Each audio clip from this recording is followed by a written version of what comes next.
L'Académie NE, un centre de performance en ligne pour footballeurs. 3 coachs sont là pour te former à devenir le meilleur joueur en 90 jours et je m'occuperai de ton plan de carrière et de ton entraînement, Nico de ta préparation mentale et Anto de ton hygiène de vie. Ensemble, nous te formerons en 90 jours pour que tu aies les armes pour rivaliser avec les joueurs en centre de formation. Pour passer ta sélection dès maintenant, clique sur le lien en description. Que de toute façon, il faut l'accepter, quand vous rentrez sur un terrain de football, il n'y a rien que vous pouvez contrôler. Vous allez devoir découvrir en temps réel les problèmes qui vont vous être posés. À chaque fois que tu passes un de ces points-là, c'est le moment où ta performance, elle peut partir un petit peu en cacahuète ou continuer son chemin et être clair. Voilà.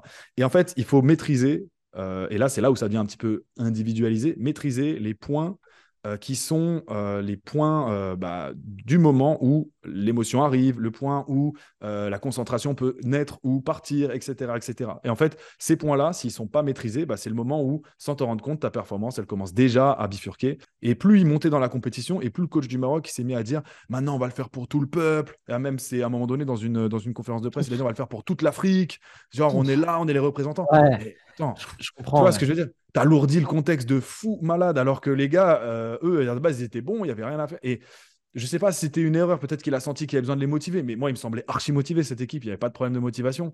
Donc, en fait, je trouve qu'ils ont fait grossir le truc. Et en fait, quand tu te prépares à un gros match, oui, il va y avoir de l'intensité, oui, il va y avoir du niveau, mais ça, tu le sais. Et en fait, tu es prêt à délivrer le meilleur de toi-même parce que on n'a pas besoin de te faire un plan en 4 étapes pour t'expliquer Paris-Marseille. C'est bon, tu as situé le match Paris-Marseille.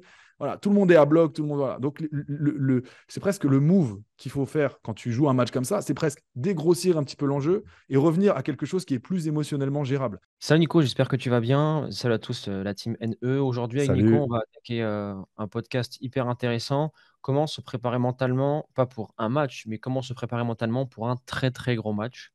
Ouais. Nico, je te laisse introduire le sujet. Alors, du coup, déjà, bonjour à tous. Déjà, si on parle de ça, c'est parce que ça nous a été demandé, je pense, à toi et à moi sur Ouais. nos réseaux sociaux respectifs, sur nos Insta. Moi, je sais que j'ai reçu plusieurs fois le message de Salut Nico, merci pour les vidéos, mais question, comment on fait pour se préparer à un match? Comment on fait pour mentalement être prêt à un match, etc. Donc, la question, elle est revenue beaucoup. Donc, c'est pour ça qu'on la met aujourd'hui sur le tapis. Parce que concrètement, alors que ce soit un gros match ou un petit match, de toute façon, il y a besoin de s'y préparer mentalement. Mais c'est vrai que les gros matchs ont besoin peut-être de plus d'attention, ou pas d'ailleurs, c'est ce qu'on va voir, parce que forcément, le gros match, c'est peut-être limite plus facile de se préparer mentalement à ce match-là qu'un plus petit match parfois, qui lui va demander plus peut-être de process, parce que le gros match, on est motivé naturellement. Peut-être que le petit match, on est un cran en dessous en termes de motivation, et c'est peut-être ça en fait le but. Le but, c'est finalement d'arriver à chaque fois à la plus haute performance, quel que soit le contexte. Déjà, Nico, pour se préparer avant un match, à partir de quand ça commence? Alors, moi, quand je parle de préparation d'avant-match, j'ai tendance à dire que le match de la semaine d'avant, la fin du match, le moment où tu vas analyser ton match, c'est le moment où concrètement, tu es censé tourner la page du match précédent. Si tu Hmm. ne fais pas cette étape-là et que tu es toujours en mode, Pouah, j'ai mis un triplé, putain, c'était doux, c'était bon, j'ai adoré. Ah, j'ai fait un sale match. Et après, ça te trotte dans la tête, ça te trotte dans la tête tout le reste de la semaine.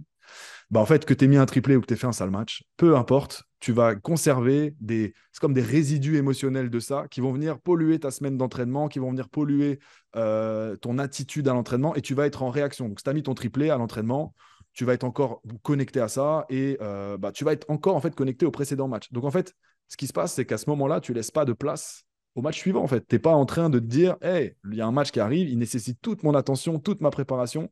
Mais non, moi, le match, il était tellement agréable samedi dernier que je suis toujours connecté au dernier match parce que j'ai adoré mettre ce triplé. Mais c'est là où déjà la première erreur, elle arrive en termes de préparation de match. C'est que tu aies fait un bon ou un mauvais match, il faut réussir cette phase d'analyse. Elle est hyper importante à la fin du match. Évacuer l'émotion, réussir sa phase d'analyse de son dernier match pour vraiment laisser toute la place au nouveau match. Donc en fait, pour moi, le match, la préparation d'un match, elle commence à la fin du dernier match, au moment où tu laisses sortir les émotions, la frustration, etc., pour éviter de ressasser, pour que mentalement, tu sois disponible pour préparer le nouveau match dès le lundi, si ton entraînement c'est le lundi, mais en général, c'est bien de commencer sa semaine le lundi. Dès le lundi, tu es là, tu as tourné la page et tu es prêt, disponible pour le match. Donc pour moi, la préparation d'avant-match, pour répondre à la question, ça commence dès la fin du match précédent et évacuer les résidus émotionnels, tourner la page, next. J'ai fait un bon match, j'accepte que la performance, elle est finie. Ça y est, Je vais devoir en faire une nouvelle si je veux rekiffer une nouvelle fois. Ouais, bien sûr. C'est comme pour la préparation et l'entraînement. Une semaine d'entraînement est basée et dépend du match du week-end, qu'il soit le samedi ou le dimanche. Mais je te pose cette question parce que la pression, elle est graduelle et les Ouais, joueurs sont vraiment dans le match, peut-être la veille où ils ont la boule au ventre ouais, ou ouais. le jour de match où ils arrivent sur le terrain. C'est pour ça que mentalement, les joueurs l'activent à ce moment-là. Est-ce qu'il y Mm, mm. a différentes étapes que tu mets en place dans la semaine avec tes joueurs, niveau mental? Mm. Où il y a différents niveaux de conscience, différents niveaux pour se connecter au match. Est-ce que tu as un plan ou comment tu fonctionnes ou qu'est-ce que tu conseillerais à un joueur? Vraiment, là, on se base sur le gros match parce que le gros match, les joueurs, dès lundi, sont concernés, tu vois. Ils vont commencer à en parler, ils seront chauds, Ouais, mais on sait ouais, que c'est ouais. graduel et que la pression monte. Donc, comment tu fonctionnes avec tes joueurs? Alors, bah, du coup, là, c'est vraiment un peu du cas par cas, hein. C'est le moment où il faut quand même un minimum s'écouter et savoir comment nous, on réagit à ça. En général, si je devais faire un truc général, hein, le début de semaine, c'est quand même enfin, le début de semaine, on va dire, si le match est le samedi ou le dimanche, on va dire, du lundi jusqu'au mercredi, tu es un petit peu normalement dans une. Tu crées une intention pour le match. Tu es là en mode, ouais, il y a le match qui va arriver, mais il n'existe pas encore dans ton quotidien réellement le match parce que, à part si tu es en Ligue 1 ou quoi, tu n'es pas directement en train de préparer le match, tu es plutôt en train de t'entretenir physiquement, etc. etc. C'est pas un truc. Voilà. Par contre, à partir du jeudi, en général, les coachs, dans les niveaux même 19 NAS, etc. Là, on commence à mettre des titulaires au poste, à vraiment avoir. Donc là, tu commences à comprendre que là, je commence vraiment à rentrer dans le match. Donc moi, pour moi, tout le début de semaine, il faut vraiment pas vraiment se connecter au match, être conscient que ça va arriver, mais pas du tout se connecter au match et être plutôt dans sa recherche de progression. Qu'est-ce qui n'a pas été le dernier match? J'ai tiré des phases des axes de progression de ce dernier match-là. Bah, je les travaille, je me rassure ce que j'ai besoin de rassurer. Peut-être que mes prises de balles n'étaient pas assez bonnes et que là, ce début de semaine-là, je suis là justement pour corriger ça, pour me remettre en fait à niveau, au niveau de la confiance en moi, au niveau de tout ce que j'ai besoin en fait. Donc ça, c'est plutôt le début de semaine. Et effectivement, après, plus tu arrives vers la fin de semaine et plus, bah, moi, ce que j'aime bien dire à mes joueurs, c'est que tu passes en fait des sas, des points comment dire, contrôle, pendant lesquels, en fait, à chaque fois que tu passes un de ces points-là, c'est le moment où ta performance, elle peut partir un petit peu en cacahuète ou continuer son chemin et être clair. Voilà. Et en fait, il faut maîtriser, et là, c'est là où ça devient un petit peu individualisé, maîtriser les points qui sont les points du moment où l'émotion arrive, le point où la concentration peut naître ou partir, etc., etc. Et en fait, ces points-là, s'ils ne sont pas maîtrisés, bah, c'est le moment où, sans te rendre compte, ta performance, elle commence déjà à bifurquer. Et ces points-là, bah, pour le coup, ils sont assez personnels à chacun. En général, si je vais faire un truc général, c'est on va dire que la veille du match, comme tu as dit, la pression, elle commence à monter. Le jour du match, là, il commence à rentrer, c'est-à-dire que le poids du contexte du match, ça, il arrive concrètement sur les épaules. Ça y est, là, je vais jouer un match, je vais jouer un gros match, etc. Et en général, c'est le jour J que vraiment le stress est à son comble. Et donc, du coup, pour moi, les grandes étapes, c'est début de semaine, tu ne penses pas spécialement au match, tu es plus dans ta progression. Plus la semaine, elle arrive, plus tu dois prendre ça en considération et gérer ce qui vient. Et donc, gérer ce qui vient, ça veut dire que si c'est du stress qui vient, bah, il faut ramener du calme. Si tu sens que tu as des pertes de concentration, il faut revenir au moment présent. Et c'est un move continuel comme ça. Mais normalement, en général, les sportifs, c'est vraiment un travail de la veille. Et j'ai tendance à dire que la veille, c'est vraiment là où ton match, tu peux l'impacter négativement ou positivement. Parce que le jeudi, Ouais, théoriquement, si tu as un match le samedi, on en a parlé hier. On en ouais, a parlé hier dans l'académie. ouais, c'est ce qu'on avait dit. C'était Ouais. quoi? C'était d'ailleurs la team, vous avez en description pour rejoindre l'académie et Nico anime le cours du mercredi. Et vous avez aussi l'Instagram de Nico en description, bah, d'ailleurs qui est affiché juste en bas de nos têtes. Ouais. Mais t'expliquais que, excuse-moi de faire une petite parenthèse, c'est très important, je trouve, hier, les joueurs, ils étaient, ah ouais, c'est vrai. On a tendance à dire, OK, le lendemain, il faut visualiser positivement la troisième personne pour. Or, quand tu fais le match avant, tu te vides de l'énergie et si tu visualises positivement, tu peux créer une déception si le match ne se passe pas comme prévu et inversement.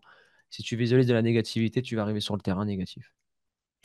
C'est ça, c'est ça. Donc, c'est ça, c'est qu'en gros, la veille et tout au long de la semaine, il faut vraiment, et là j'ai un conseil à vous donner clair, simple, net, précis, arrêtez de vous faire des scénarios, arrêtez de vous faire des films, arrêtez de vous imaginer mettre le but à la dernière minute, être le héros du match, ou si tu es basketteur, mettre le shoot au buzzer, bref, tous les trucs comme ça de l'ego, les ego trips, arrêtez, parce que là, en C'est pas fait, le vous êtes héros. simplement en train de flinguer votre confiance en vous, en fait. Parce que quand vous faites ça, vous envoyez le message soit que le match il va être facile, soit que vous allez tellement au-dessus que Il n'y a même pas besoin de se donner à fond, etc. Enfin bref, vous envoyez que des signaux toxiques.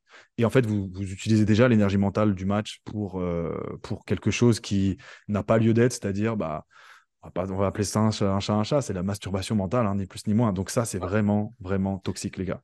Sur Il y a pas intellectualiser sortie. le contexte. C'est ça.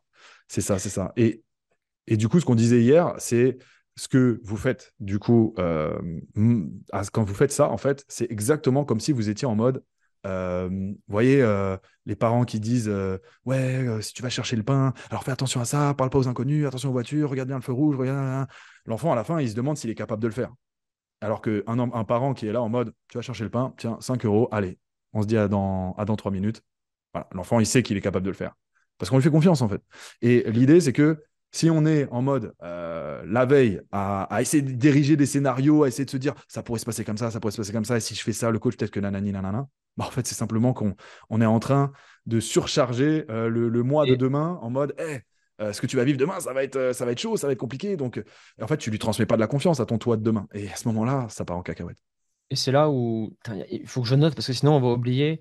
Je voulais parler blessure semaine et je voulais aussi parler de l'interférence. C'est-à-dire que quand tu as un père qui dit à son fils va acheter le pain, mais fais attention à ça, à ça, à ça, à ça et ça revient à ce que tu disais hier par rapport à la prise de décision. C'était quoi? C'était ton potentiel et quoi d'autre en Ouais. bas, tu sais où? C'était L'action et le potentiel. potentiel, ouais. Ouais, L'action et le c'était action potentiel. et potentiel. Et en fait, l'action et le potentiel, faut que la ligne soit droite pour que le joueur, il voit le ballon arriver, il est dans l'action, il a le potentiel de faire un bon contrôle orienté pour se projeter vers l'avant. Or, s'il y a une interférence dans le système, il va y avoir un moment d'hésitation, il perdra la balle.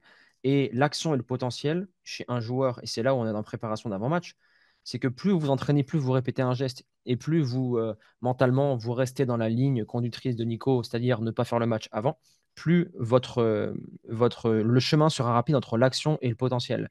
Un joueur qui enchaîne et qui est dans la zone de flow durant le match, c'est parce que entre l'action et le potentiel, ben, il n'y a aucune interférence. C'est ça, c'est ça. Et en fait, quand vous essayez de faire des scénarios, vous essayez de contrôler un truc que de toute façon, il faut l'accepter. Quand vous rentrez sur un terrain de football, il n'y a rien que vous pouvez contrôler. Vous allez devoir découvrir en temps réel les problèmes qui vont vous être posés.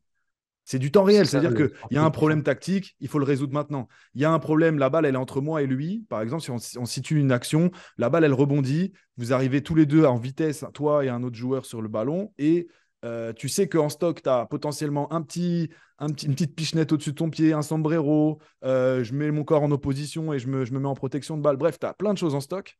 Mais maintenant, il y a quoi qui sort en temps réel? Si tu essayes de prévoir ce genre de truc-là, c'est fini. Tu vas te focus sur le sombrero, alors que peut-être que si tu avais pris les informations de ce qui se passe en temps réel, tu serais en mode non, c'est clairement pas la bonne option. Je vais mettre le corps en appui parce que les derniers appuis du gars, ils vont dans ce sens-là. Si je mets sombrero, c'est sûr, il m'intercepte. Bref, et en fait, les problèmes foot sont posés en temps réel. Si tu essayes de contrôler ce truc-là avant le match, en fait, c'est juste une partie de toi qui a peur et à laquelle tu donnes de la force continuellement en disant oui, oui, oui, ce qu'on va faire, oui, ça nécessite ça, ça nécessite ça. Et voilà, tu peux pas. Tu peux apprendre ta leçon, mais après, il faut accepter qu'une fois que tu vas être devant les examinateurs, bah, ils vont te poser des questions que tu ne vas pas pouvoir anticiper et il va falloir simplement te dire que mon sujet, je le connais et quoi qu'il arrive, je vais retomber sur mes jambes, je vais réussir, mais je ne sais pas comment encore, parce que je vais le découvrir le jour du match. Comment je vais réussir, ça, je ne sais pas. Ça s'appelle évoluer dans le chaos. Évoluer dans le chaos, comme dans tous différents secteurs, c'est que Neymar, Messi ou tous les grands joueurs, en fait, quand ils éliminent un joueur, ils savent même pas quel dribble ils vont utiliser. En fait, ils Mais s'adaptent, c'est ça. ils font une feinte de corps. Et après, OK, dans mon encyclopédie mentale, entre l'action et le potentiel, j'ai X panel de maîtrise. Donc, c'est là où vient la répétition et répéter les gammes à l'entraînement. Mm. J'élimine, mais après, ça fait cause à effet. C'est-à-dire que derrière, j'élimine, mais je vais devoir faire peut-être une roulette pour me remettre dans l'axe. Et c'est en fait ça, c'est évoluer dans le chaos. Mentalement, les joueurs qui évoluent dans le chaos, non, plutôt un joueur qui n'arrive pas à évoluer dans le chaos, mais un joueur hyper rigide qui veut évoluer dans la prédictibilité. Ouais, Mm. je veux faire absolument un crochet, je veux déborder, je veux centrer. C'est pour ça qu'il y a des mecs, ils forcent. Il n'y a aucun signe qui, par exemple, ils n'ont même pas déstabilisé le défenseur en un contre un, et ils veulent quand même pousser et centrer, alors que c'est pas ce que le jeu demande. C'est ça. Qu'est-ce Parce qu'ils que veulent tu pas, recommanderais ils veulent pas, ces joueurs-là ne veulent pas accepter l'idée que il y a des informations en temps réel et que c'est ces informations-là qui ont de la valeur sur un terrain. Moi, je dis toujours, les grands joueurs, tu les reconnais dans le fait de d'avoir une action A qui se dessine. Donc, par exemple, Iniesta, j'ai cette image-là, où il va d'un côté, et tu te dis, ça y est, il va de ce côté. Et puis en fait, il voit que la situation, elle se ferme, et là, il change d'idée en temps réel. Et là, quand les joueurs ils sont capables de changer d'idée en temps réel et de pas de quand même forcer une passe qui est destinée à être perdue, et de vous se dire, bah, vu que le mec, il a anticipé, je vais l'appuyer, tant pis, elle va sortir en 6 mètres. Non, les joueurs Iniesta, Modric, parce que c'est vraiment au milieu de terrain où la densité, elle est encore la plus forte. Donc les mecs, quand la densité, elle est là et qu'ils arrivent malgré tout à changer d'idée, à dire, je vais à gauche, ah non, finalement, à gauche, c'est fermé, je vais à droite, ah, c'est fermé, non, je repars derrière. Ça, ça demande une énergie mentale, une présence, une connexion avec le moment présent. Bah, et c'est là où on voit que les joueurs ça classe un joueur directement, quoi. Je suis capable de Ah, changer d'idée en pleine action directement. Bah, tu deviens difficile à arrêter parce que tu vois que la porte elle se ferme, tu changes d'idée. Et même le défenseur, du coup, lui-même, il était à l'aise dans le fait que tu aies choisi cette idée A. Tu le mets dans l'inconfort derrière directement quand tu changes d'idée. Et donc, qu'est-ce que je recommanderais? Bah, c'est tout un travail là. C'est un travail de fond justement pour rester connecté au moment présent. C'est d'accepter de lâcher prise et de ne pas être dans le contrôle. Donc là, c'est un travail vraiment un peu plus profond. Après, il y a les trucs lambda, template à faire, c'est bah, tout ce qui est méditation, tout ce qui est respiration, toutes les choses en fait qui nous ramènent au moment présent et qui va favoriser un vrai lâcher prise. Le vrai lâcher prise, c'est d'accepter que tant que je suis pas sur le terrain, le match n'a pas lieu. C'est tout con à dire, mais tant que je suis pas sur le terrain, le match n'a pas lieu. Je peux pas anticiper quoi que ce soit. Oui, on va essayer d'anticiper quelques moves tactiques avec l'équipe. Ça, on peut essayer de paramétrer certaines choses. Mais combien de fois est-ce que vous avez fait vraiment la tactique du coach en match sans interférence, sans rien, sans qu'il y ait de problème? C'est rare. Il y a toujours des nouveaux problèmes qui arrivent en temps réel et il faut les résoudre maintenant. Et si on est trop fermé, on se dit non, moi, c'est comme ça que je vais jouer, je vais faire ça, ça, ça, bah, il y a un moment donné où ça manque d'informations précieuses et comment dire les bonnes informations qui vont vraiment vous permettre de faire de la performance. Et celle-là, bah, regardez des joueurs genre Tony Kroos, etc. Les mecs qui sont vraiment à haut niveau depuis des années et des années, regardez leur façon de jouer. C'est pas du tout mécanisé. C'est la balle est long et on sent que c'est en temps réel. Et je me demande d'ailleurs, c'était pas toi qui avais mis un réel sur Riyad Mahrez où il racontait que, c'est peut-être pas toi d'ailleurs, mais c'était arrivé dans mon feed, bref, il avait fait un crochet, il arrive, il accélère, et là il fait feinte, et après, hop, il repart sur le long de la ligne. Donc c'est-à-dire il a juste ouvert les épaules, et il est reparti. Et en fait, il racontait dans cette interview que quand il a ouvert les épaules, lui-même, il ne savait pas s'il allait vraiment y aller. Ça veut dire que lui-même, il était potentiellement en train de se feinter. Donc comment le défenseur, il peut lire ça si lui-même, le dribbleur, il ne sait pas où il va? C'est-à-dire que réellement, les vrais bons joueurs, en fait, ils débranchent. Ils ne sont pas en train de penser comment ils vont jouer. Ils jouent parce que, comme tu l'as dit, tout ce qui a été travaillé, le corps, la mémoire musculaire, tout ça, les systèmes neuronaux dans le cerveau, tout ça, tout est prêt. C'est juste, si vous mettez de la pensée, de l'émotion entre le jeu et ce que vous savez faire, bah, ce que vous savez faire, c'est moins fort. Alors que quand vous laissez faire le truc, parce que dans votre cœur, dans votre corps, dans votre tête, tout ça, c'est ancré, il n'y a plus de problème. Là, votre corps, il joue tout seul. Il est capable en pilote automatique de faire des trucs de ouf. Mais le délire, c'est qu'on n'est pas souvent en mode pilote automatique. Pilote automatique, c'était pas le bon mot, mais en mode oui, hein. vraiment lâcher prise. Pour être en pilote automatique, il faut que l'avion, il faut que le véhicule soit de haut niveau. Et C'est ça. Il faut ça que la sert à rien de dire préparation à un joueur soit ouf. Exactement, ça sert à rien de dire à un joueur, ouais, lâche prise, sois dans le moment présent et fais ce que tu sais faire. Si par exemple un joueur de district affronte un joueur en 1-7 NAS, alors oui, Mm. il va lâcher prise, certes, mais dans son encyclopédie, dans ses fichiers mémoire, mais il aura tellement peu d'armes pour faire face Mm. aux joueurs en NAS, et il y aura trop d'interférences, et après l'enjeu va l'écraser, quoi. Bah, il y a des études qui ont été montrées comme quoi ce qui différencie un grand joueur enfin, c'était pas que sur le foot, mais un grand sportif de la même catégorie, du même sport, avec un moins bon sportif de son sport, en fait, c'est les grands sportifs, ils ont une onde cérébrale dans le cerveau qui est l'onde alpha. Ça veut dire que les grands sportifs ont plus d'onde alpha, ça veut dire que c'est l'onde de la concentration, c'est une concentration pure en fait, c'est-à-dire il n'y a pas d'interférence justement. Donc c'est-à-dire qu'il n'y a pas d'émotions qui sont là parce que l'émotion elle a tendance à nous sortir justement du mode alpha. C'est vraiment une configuration mentale qui est une configuration d'onde cérébrale qui est présente plus majoritairement chez les grands sportifs. Et la deuxième chose, c'est tout con, mais c'est réel, c'est que les grands sportifs savent résoudre des problèmes plus rapidement, plus facilement parce qu'ils ont été simplement plus entraînés que les moins bons sportifs. Ils ont Et vécu exposé plus de situations, ils ont accumulé plus de données. Donc à un moment donné, voilà, c'est comme ChatGPT, tout ça, les intelligences artificielles. Bah, les meilleures intelligences artificielles, c'est qu'on le plus gros volume de données. Et forcément, bah, c'est plus efficace que si tu as 3 pages Wikipédia pour parler d'un sujet. Si tu as tout Internet, ah bah là, ton intelligence artificielle, voilà. Et là, on parle de votre intelligence, de ton intelligence, toi qui regardes. C'est concrètement de multiplier les fois où tu te retrouves en situation. Et à force de multiplier, bah voilà, c'est comme apprendre à conduire. Une fois que tu as eu des heures et des heures derrière le volant, bah, tu peux parler avec ta meuf tranquille en train de conduire. Ta voiture, elle se conduit toute seule. Tu n'es même pas concentré à ce que tu fais, en fait, parce que ton corps, il sait conduire. Bah, le football, le basket, tout ce que vous voulez, c'est la même chose. Votre corps, il peut vous conduire du point A au point B de la performance, grosse performance le jour d'un gros match, si vous le laissez faire. Et si tu essayes de tout le temps, tout le temps, tout le temps interférer, malheureusement, voilà. Et ça, c'est réel. C'est ce que vivent beaucoup, beaucoup de sportifs. D'ailleurs, Nico, pour rebondir sur un point, j'ai noté, parce que quand j'étais au TFC, en fait, U17, U19, ou peu importe, même avec l'équipe réserve, dès qu'il y avait un match où on jouait contre une équipe pro, Nantes, Bordeaux, Marseille, etc., mais il y avait une hausse de l'enjeu, donc une hausse des blessures à l'entraînement, parce que tout le monde voulait Ah, gratter sa place. ouais. Et mentalement, comment évoluer dans ce chaos, dans cette situation-là? Je te mets dans le contexte. Je suis un joueur de U19 NAS, je joue à Marseille et Mhm. je prépare le Classico et tout le monde veut jouer le Classico parce Mhm. que c'est un Classico. Et à l'entraînement, les mecs ils vont tous être hyper déter, il n'y aura pas de cadeau et ils seront prêts à se faire mal entre eux. Quand tu es en pro, c'est différent. Toute l'équipe, il y a une équipe titulaire, tout le monde se met au Mhm. profit des titulaires. Mais en jeune, les titulaires, il y en a quelques-uns, mais après, il y a toujours des postes où ça peut sauter. Donc, Ouais. comment mentalement gérer une semaine comme ça pour éviter les blessures? C'est pas évident, effectivement, comme question. Comment éviter la blessure sur une semaine comme ça? Parce que tu peux pas Ouais, refuser l'intensité. Tu peux pas la refuser, hein. Elle est là. mentalement, comment gérer l'enjeu? Comment gérer l'enjeu en fait de cette semaine-là où je sais que il va falloir absolument que je gagne ma place parce que cette semaine-là, il y a des doutes. On est en début de saison, le coach n'a pas encore son équipe type. Tu vois, je te rajoute des facteurs. Mhm. Il n'a pas encore l'équipe type. Je sais que si je fais une bonne semaine, si mercredi je suis bon à la séance X et que vendredi je suis bon en opposition, je peux faire douter le coach. Et je Ouais. peux choper un pâté titulaire en tant qu'attaquant de pointe, par exemple.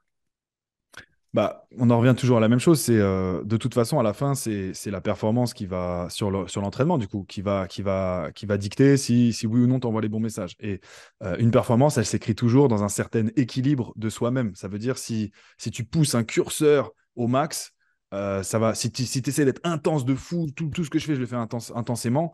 Est-ce que tu finis ton entraînement dans de bonnes conditions? Ou est-ce que, bah, à un moment donné, tu as toute une partie de l'entraînement où tu es KO, où t'es pas, voilà, ou est-ce que tu n'es pas cramé mentalement, même à l'entraînement, à un moment donné, parce que tu as tellement tenté, tenté, tenté, tenté. Donc, c'est toujours, en fait, arriver à l'entraînement le plus équilibré. Et pour répondre à la question, tu vois, moi, j'avais noté une erreur, par exemple, du coach du Maroc à la Coupe du Monde. J'en avais fait un réel, d'ailleurs, à l'époque, où, en fait, le coach du Maroc, il avait dit, genre, jusque-là, avant d'affronter l'équipe de France, c'était quand même on sentait plus une intention de nous, on veut faire bonne prestation. En fait, j'avais l'impression que l'équipe, elle jouait un peu pour elle-même jusqu'à jouer contre l'équipe de France. Et plus il montait dans la compétition, et plus le coach du Maroc s'est mis à dire maintenant, on va le faire pour tout le peuple. Et même, c'est à un moment donné, dans une conférence de presse, il a dit on va le faire pour toute l'Afrique. Genre, on est Ouf. là, on est les représentants. Ouais, Mais attends, je tu comprends, vois ce ouais. que je veux dire? T'as alourdi le contexte de fou malade, alors que les gars, eux, à la base, ils étaient bons, il n'y avait rien à faire. Et je sais pas si c'était une erreur, peut-être qu'il a senti qu'il avait besoin de les motiver, mais moi, il me semblait archi motivé cette équipe, il n'y avait pas de problème de motivation. Donc, en fait, je trouve qu'ils ont fait grossir, grossir, grossir le truc. Et en fait, quand tu te prépares à un gros match, oui, il va y avoir de l'intensité, oui, il va y avoir du niveau, mais ça, tu le sais. Et en fait, tu es prêt à délivrer le meilleur de toi-même parce que on n'a pas besoin de te faire un plan en 4 étapes pour t'expliquer Paris-Marseille. C'est bon, tu as situé le match Paris-Marseille. Voilà, tout le monde est à bloc, tout le monde. Voilà. Donc, c'est presque le move qu'il faut faire quand tu joues un match comme ça. C'est presque dégrossir un petit peu l'enjeu et revenir à quelque chose qui est plus émotionnellement gérable. Et ça se passe dès l'entraînement. Ça veut dire, en fait, à la fin, Paris-Marseille, c'est quoi? C'est 4 lignes, 2 buts, un rond central, 11 joueurs contre 11 joueurs. En fait, c'est un match de foot comme j'en ai vécu des tas et des tas et des Il y tas. a, Donc, je vais rester équilibré par rapport à ça. tu vois, là, on va complètement sortir du sport, mais j'ai écouté une interview hier de Monsieur Warin, c'est l'entraîneur de Benoît Saint-Denis MMA, en BSD, il s'appelle. Mhm. Et en fait, lui, il est hyper terre à terre. Et on lui dit, ouais, Benoît, il va affronter un top 15, etc. Est-ce que la pression est différente? Et là, il te dit, écoutez, il y a un plan, c'est du sport. Ils vont rentrer dans une cage, ils ont deux bras, deux jambes, ils vont s'affronter et c'est fini. Voilà. Contexte, on baisse. Le Ouais. sportif, il fait, c'est vrai, j'ai un plan, je le suis. Ok, il y aura du public, mais ça, c'est la vie. Et une arène, il y a eu toujours ça depuis la nuit des temps. je me bats, j'ai mon plan, je le suis et je rentre chez moi. Le mec, il a deux Mm. bras, deux jambes, c'est terminé. En face, tu ne surélèves pas le mec en disant waouh, il a le blason de Paris, ils ont des meilleurs moyens que moi. Non, il y a le public, quoi, mais ça, c'est OK. Je vais me faire insulter, c'est la vie, c'est le jeu. Après, voilà, c'est un match de foot. Avant, après, il y a une vie, c'est 90 minutes, tranquille. Tu vois.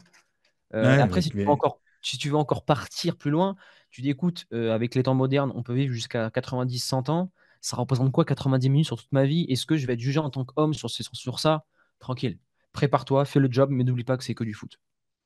c'est ça, c'est ça. Et en fait, on en revient toujours au même truc, c'est comment toi tu vois le match. Parce qu'en fait, le match en lui-même, il est toujours neutre. Paris-Marseille, il n'y a que pour un supporter que ça signifie quelque chose. Ou un joueur ou quoi que ce soit. Si moi je suis supporter de Le Mans, tu vois, mais pur et dur, je vois Paris-Marseille comme, ok, bah, c'est un match, ok, ça a l'air sympa. Parce qu'il y a de bonnes équipes, non, bah, je regarde même pas le match. Tu vois, ah, ils sont bons, bah, et pourquoi pas, je vais regarder. Tu vois. En fait, c'est le supporter qui se met à voir le match comme quelque chose avec un miroir déformant. Et en fait, si le joueur lui-même il fait ça, bah, à ce moment-là, ouais, bah, l'erreur, elle peut valoir plus cher. Mais l'erreur, elle vaut pas plus cher dans un Paris-Marseille que dans une finale de Coupe du Monde ou dans un match amical. C'est que l'erreur, elle sera de toute façon là. Que tu le veuilles ou non, l'erreur, elle sera là. Même en finale de Coupe du Monde, tu feras des erreurs. Et Et elle vaut pas plus cher, pas moins cher. C'est toujours la même chose. avant de faire le recap, parce que là, on a abordé plusieurs points, un truc hyper important, c'est au pire, qu'est-ce qui se passe si je rate le match? Bah ouais. On en revient toujours à ça. Au pire, qu'est-ce qui se passe? Au pire du pire, ok, tu perds ta place. Et alors? Genre, ta place, elle est validée toute la vie. Tu l'avais gagnée, en fait, jusque-là, ta place? Rien n'est gagné. Et ça, faut l'accepter que chaque match, même tu as mis un triplé, le match d'après, ton match, il sera pas donné parce que tu as mis un triplé, tout simplement. Tout Ouais, simplement.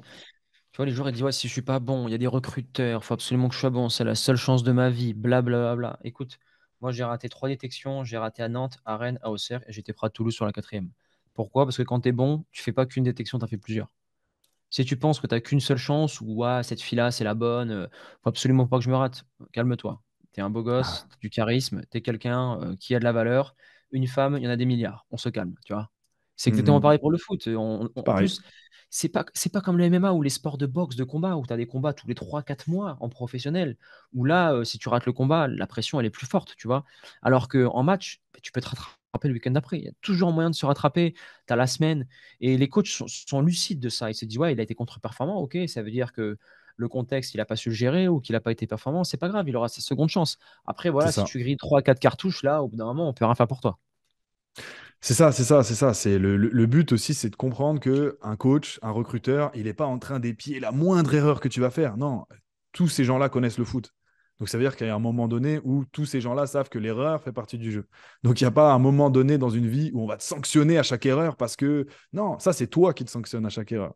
C'est le joueur en lui-même qui sanctionne à chaque erreur. Et ça vient polluer son avant-match, ça vient polluer la suite en fait, parce qu'à chaque fois il se dit oh, j'ai l'impression d'être redevable de mes erreurs du passé, etc., etc. Non, c'est effacé, c'est bon.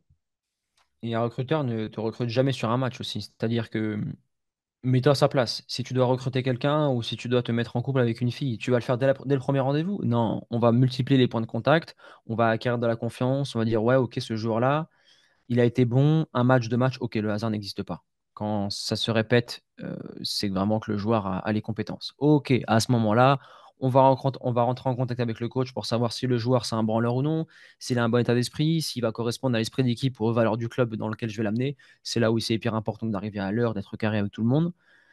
Et voilà, c'est comme ça que tu te fais Mhm. recruter. Et quand tu es bon, de toute façon, et quand tu es. Moi, je me rappelle, il y avait des attaquants contre qui ont joué avec le TFC ou autre, et on connaissait le nom de l'attaquant adverse, on connaissait le nom du meilleur joueur de l'équipe. Parce que le mec, Mhm. en fait, il reproduit tellement les bonnes performances qu'entre coachs, ils se disent les choses et tu prépares le match par rapport à ça. Et quand tu es bon, en fait, Ça. tout le monde connaît ton prénom. Tu vois, Et je veux pas vous casser votre délire, les gars, mais là, on parle d'être recruté. Mais une fois que tu es recruté, la bataille continue. Hein. C'est pas, ça y est, j'ai gagné un contrat à vie, jackpot. Non, tu as gagné le droit d'être invité à une table, une nouvelle table. Et maintenant, bah, il faut faire son trou ici. Et en fait, mentalement, physiquement, tout ça, le travail doit continuer de se déployer. Sinon, bah, ce que tu as bien fait qui t'a mené à être recruté, bah, vite, vite, vite, passer à la trappe au profit de je suis remplaçant, je joue plus, etc. Bah oui, le travail continue, c'est continuel. Tu as réussi à atteindre un objectif. Ah, bah heureusement ou malheureusement pour toi, je ne sais pas, il y en a un nouveau qui se dessine devant toi. Et le jour où tu arrêtes d'avoir ça, de cette mentalité-là, bah, tu es recruté, super, tu as fait le taf, et après, bah, y a rien. T'as pas de contrat, t'as rien. Voilà. Tu as le contrat pro, et après, est-ce que tu fais une carrière ou pas? Tu as gagné la Ligue des Champions, et après, est-ce que ta carrière elle continue ou est-ce qu'on l'arrête là? Et c'est en fait, c'est la préparation d'avant-match, c'est beaucoup aussi est-ce que je renouvelle mes objectifs? Est-ce que je suis toujours connecté à mes objectifs? C'est ça qui fait naître la motivation. Et on en est toujours à si j'ai atteint un objectif, et après, qu'est-ce qui se passe? Tu as mis un triplé, et après? Tu as fait une erreur, et après? C'est toujours le et après qui compte. Mbappé, il a gagné une Coupe du Monde. Bah, ça ne l'a pas empêché de devoir continuer sa carrière. Thierry Henry, il a gagné la Coupe du Monde pareil à 18 ans. Après, voilà, hein. Non, mais c'est des cas à part. C'est des cas à part. Quand tu vois tous les joueurs de Ligue 1 qui restent dans une situation sans progrès et que tu les vois sortir à H24, je le sais, et toi tu le sais parce qu'on les coach, eux, leur table se mesure en chiffres et non en trophées. C'est-à-dire C'est ça. qu'aujourd'hui, s'ils prennent 100 k par mois, ils font le prévisionnel à la fin de leur carrière. Ouais, je ferai le strict minimum pour rester à 100 k et tranquille, tu vois. Et si le supporter est pas content, qu'il gueule,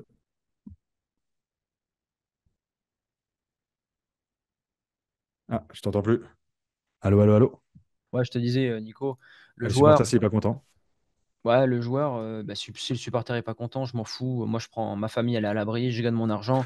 Et voilà, tu viens seul, tu t'es construit. Enfin, on se construit pas seul, mais à la fin, on mourra seul, tu vois. Et, euh, et le mec, le footballeur, en fait, ce qu'il veut, c'est mettre sa famille à l'abri, avoir le maximum d'oseille, Ouais, et après, ouais, sa carrément. retraite, être tranquille, tu vois. Et les Après, Ronaldo et Messi, on va pas ouah, juger ça non plus. On ah, peut moi, je comprendre. juge pas, mais c'est que Mais l'argent c'est est vrai sain, que c'est quelque chose de sain. Pourquoi? Regarde. Je me suis déjà fait, enfin, j'ai déjà eu la réflexion, j'en ai parlé à quelqu'un dans mon entourage. Ok, pourquoi tous les matins tu te lèves pour travailler? pour gagner de l'argent, Ok, pourquoi pour ta famille, etc. Ok, demain, si je te dis t'es footballeur, tu peux gagner beaucoup plus d'argent, tu le fais? ah Bah bah, oui, voilà. Et à ceux qui disent non, 100%. ce sont des hypocrites. Ouais. Tout le monde se lève et tout le monde, en fait, tout le monde aujourd'hui se lève pour gagner plus d'argent. Et tout le monde veut plus d'argent. Il y a des mecs qui ont compris qu'ils avaient un talent, qu'ils pouvaient gagner beaucoup plus d'argent Mhm. que toi, moi et tout le monde en faisant un sport qui les passionne. C'est ok. Et pourquoi tu te plains? Si t'étais bon, bah, t'avais qu'à faire comme eux. Mhm. Fin de discussion. Après, le mec, s'il est de mauvaise foi, ben, il reste dans son délire. Mais tout le monde veut plus d'argent et un joueur, qu'on lui propose 1 million pour aller en Arabie Saoudite ou 50 000 € pour jouer au Real, bah, il va en Arabie Saoudite. Parce qu'une carrière, c'est court. Et il C'est y a un ça. truc que lui n'a pas et qu'un salarié a, c'est que le salarié, il peut travailler longtemps et il aura un chômage. Le footballeur, alors oui, il aura un petit pécule, il y a des protections syndicales, mais une blessure et c'est fini. Et on l'oublie. Et C'est lui, ça. après, il lui reste 60 ans de vie où il doit faire rentrer de l'oseille. Et encore, tu parles des footballeurs qui ont un contrat jusqu'à 34, 35 ans, imaginons. Et il y en a où, bah, 26, 27, déjà, les propositions, il va falloir les revoir à la baisse. J'étais en Ligue Ouais. 2, il va peut-être aller jouer en N2. Et ça, c'est aussi la réalité de beaucoup de joueurs, hein. Et Ouais. mentalement, il faut rester accroché, il faut rester connecté à des objectifs. Et c'est là où, bah, ouais, on est face à des vrais choix de vie, etc. Mais moi, en fait, je ne juge pas du tout la volonté d'avoir de l'argent. C'est vrai qu'il y a deux regards qui se posent. C'est celui du supporter. Forcément, lui, il a une vision poétique de la carrière d'un joueur. Il est là, c'est de la poésie pour lui. Oui, c'est Ouais. dommage, N'Golo Kanté qui s'en va, Benzema qui quitte le Real. Ouais, mais c'est Il a poétique le parce que miroir lui, voilà, déformant. lui il a cette logique financière, etc. Et ça aussi, le truc qu'il ne faut pas dire, c'est oui, mais les gars, ils avaient déjà assez d'argent. Benzema, il ne gagnait pas assez d'argent au Real pour aller en Arabie Saoudite. Ouais, mais gars, comme tu as dit, si on te dit maintenant c'est x4 sur ton salaire pour le même taf, et encore, peut-être même moins, parce qu'en Arabie Saoudite, Il c'est a même peut-être plus de moins. pression. Il a même plus la même Voilà. pression, plus les mêmes enjeux. Il s'en fout. Est-ce que tu le fais, est-ce que tu le fais pas? Je pense que, allez, 70 personnes sur 100, 80 personnes sur 100, ils disent oui, les yeux fermés, les autres, ils hésitent. Et il y en a quelques-uns qui le font pas, effectivement, mais la plupart, ça le fait. Et on peut pas Ah oui. juger ces trucs-là. C'est aussi ça, la finalité, ça fait partie des finalités. Et c'est pour ça que Chacun chaque a son match, pourquoi. il faut les Chacun. préparer pour en être au stade où ton problème, c'est de savoir est-ce que je veux gagner plus d'argent ou plus de trophées. Quand tu as ce problème-là, c'est plutôt des bons problèmes à gérer, hein, je pense. Exact. Mais après, il y a ce qui s'impose, c'est chacun a son pourquoi. Il y en a qui veulent le faire financièrement. Enfin, tous le font pour le financier. Mais après, quand tu es tout là-haut, soit tu veux tout exploser et jouer dans les meilleurs clubs. Par exemple, tu vois, c'était le gardien polonais de la sélection. Je me rappelle plus de son prénom. Chesney, Exact. Et lui qui disait, ouais, moi j'ai trop la passion du football. Pour moi, la compétition, c'est l'Europe, c'est pas l'Arabie Saoudite. C'est sa vision, c'est son pourquoi. Lui, il veut jouer avec les meilleurs jusqu'à la fin de sa vie. Ouais. Bah, Par Buffon a fait exemple, la même chose. Buffon a fait la même chose. Tu vois, Buffon Buffon, a été Sergio Ramos, challengé. Sergio Sergio Ramos, Ramos. il a sévi parce que lui, il a dit voilà, moi je vais reconnecter avec mon village de départ parce qu'il y a un lien et je veux toujours rester en Europe parce que voilà, Séville, c'est un bon club et toujours rester à haut niveau parce que l'Arabie Mhm. Saoudite, pour lui, et l'argent ne font pas sens. Bah, Donc, Cristiano a tenté de faire la même chose. Je pense qu'à un moment donné, il s'est retrouvé dans une impasse à Manchester. Et à ce moment-là, il a réalisé que entre sa valeur et ce que le monde du football européen pouvait lui offrir, bah, ça collait plus parce que lui, bah ouais, forcément, c'est une image tellement importante. Mais il a tenté de faire la même chose aussi, CR7. Après, il est parti en Arabie Saoudite, je pense, par dépit, hein, parce que s'il avait pu retourner au Sporting avec un niveau de salaire décent, etc. Après, bon, il a fait son choix quand même, hein. ouais. Mais il a tenté de faire la même chose en repartant à Manchester. Pour conclure, Nico, préparer un gros match mentalement, si tu devais le classer en trois différents points, quatre différents points ou structure à faire en quelques Moi, minutes, comme ça les moi, je joueurs, qu'est-ce que dirais, ça dirait? je vais vous donner un plan simple. Voilà, début de semaine, vous vous focalisez sur votre progression. Vous n'êtes pas encore connecté émotionnellement au match. Vous laissez tranquillement une forme d'intention commencer à venir parce que, ouais, elle va se remplir, la motivation, elle va remplir cette jauge d'énergie mentale, d'intention, tout ça. Donc, en fait, pour le début de semaine, vous ne calculez pas trop le match. Vous êtes plutôt dans votre truc. Ensuite, vous passez dans une étape où vous vous mettez à gérer ce qui vient sans penser au match avant. Voilà, c'est-à-dire si le match est le samedi, jeudi, vendredi, votre rôle, c'est il y a du stress, ok, je me détends. Il y a des pertes de concentration, ok, je me reconcentre.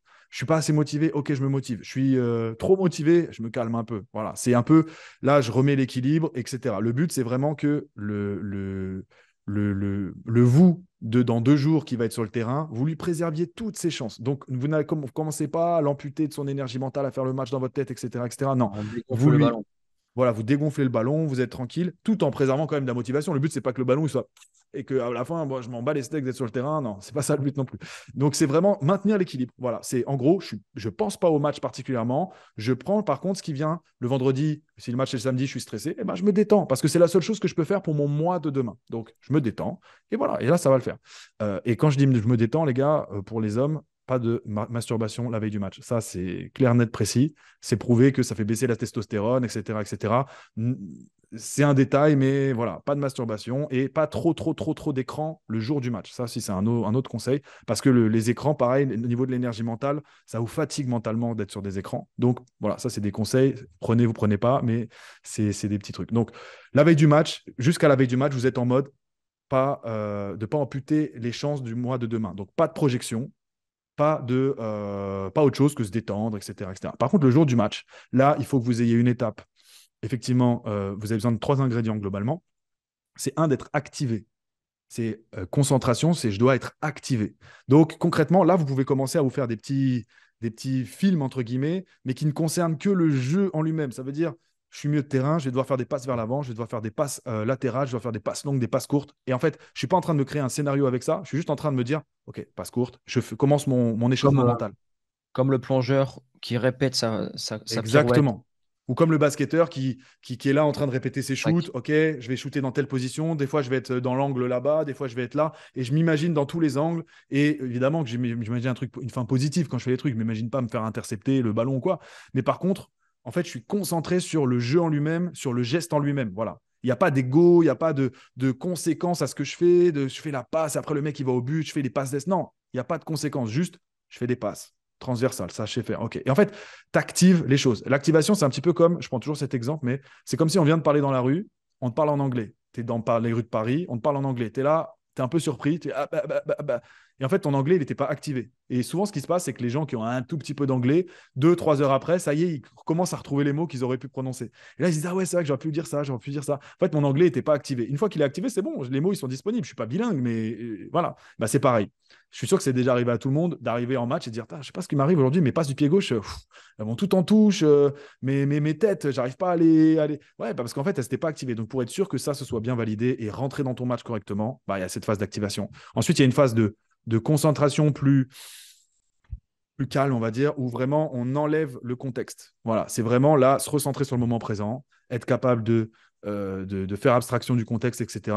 Ça, c'est le deuxième point, c'est vraiment la concentration, on va dire. Ça va avec l'activation. Donc, se concentrer, enlever le contexte et être vraiment en mode focus. Voilà.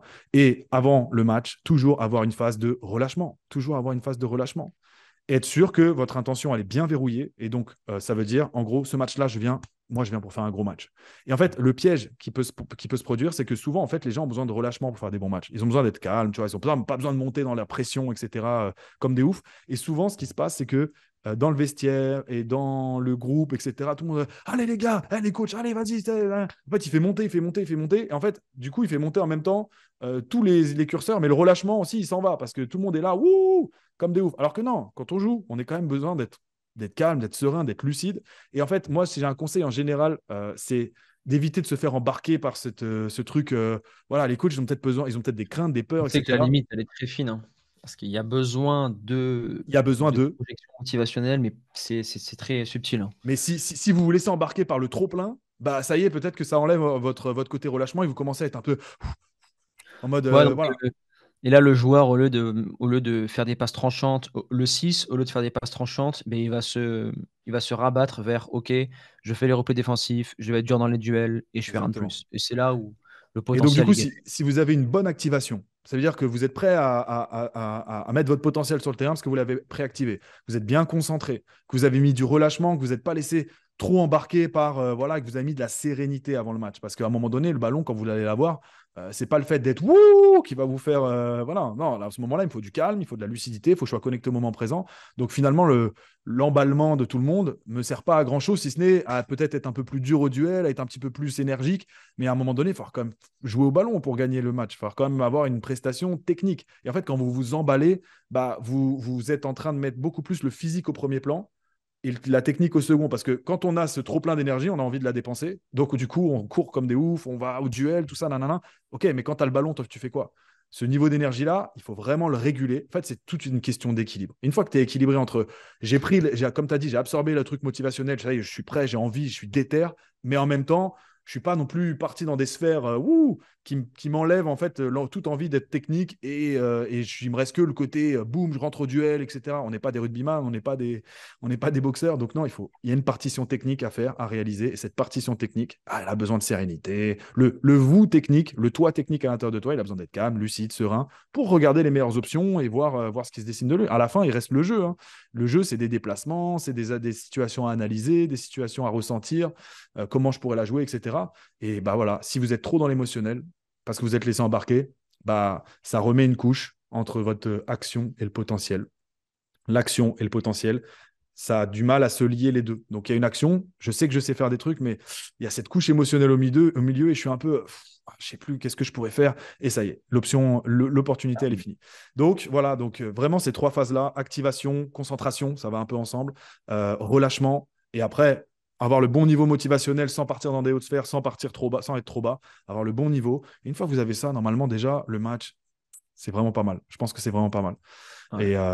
Et là, que ce soit un gros match, que ce soit un petit match, bah, c'est juste comment ramener cet équilibre. Si c'est un gros match, on va quand même plus avoir tendance à la motivation, elle va être très haute. C'est pas il faut la baisser, mais il faut baisser cette charge un peu motivationnelle et remettre un peu de relâchement. Et si le match il est un peu trop petit entre guillemets, que c'est un match un peu lambda qui passe un petit peu en mode ouais bon on va le jouer, etc. Il faut se sentir être un petit peu bas motivationnellement parlant. Là du coup peut-être mettre un peu d'allant à l'échauffement, mettre un petit peu d'allant dans son avant-match, en mode trouver ses motivations, trouver ses objectifs pour remettre la motivation au bon niveau. Parce que le relâchement, lui, peut-être, c'est un peu plus facile dans ces matchs-là. Mais par contre, la motivation, il faut la tirer un peu et remettre aussi la concentration parce qu'on a tendance à moins bien se concentrer dans des matchs un peu moins importants parce qu'on se dit que ça va être facile. Et donc, en fait, c'est là où il faut vraiment avoir une structure d'avant-match qui soit bien maîtrisée pour que ces ingrédients-là, on soit entre guillemets, sûr et certain qu'ils soient présents le jour J. Et une fois que vous mettez ces ingrédients-là le jour J, derrière, il y a beaucoup de choses qui peuvent s'améliorer. C'est clair, net, précis. Et les matchs, normalement, ils passent dans une autre catégorie de performance. Bah, Nico, merci pour ces différents conseils. Là, les joueurs, je pense qu'ils ont le pourquoi, du comment, la mise en place. Vous savez maintenant comment faire. Vous pouvez retrouver l'Instagram de Nico qui est dispo en description, qui est aussi affiché le nôtre. Vous pouvez aussi retrouver Nico sur son Instagram, mais aussi dans l'académie. Tous les mercredis, il anime la Yes. cellule préparation mentale avec tous les joueurs, la team. Donc vous avez le lien pour passer vos tests de sélection. Mais merci Nico, hein, pour encore une fois ce gros podcast. Ouais, Mettez-nous dans les encore commentaires un gros podcast. Ouais. les prochains sujets, parce que c'est comme ça qu'on a choisi aujourd'hui et c'est comme ça qu'on choisit tout le temps. Ouais. Mettez-nous vos sujets et, euh, et c'est carré, Nico. C'est top. Ouais, c'est carré, hein. On se retrouve jeudi prochain pour de nouvelles Ouais, aventures. nickel. Ciao. Allez, ciao la team.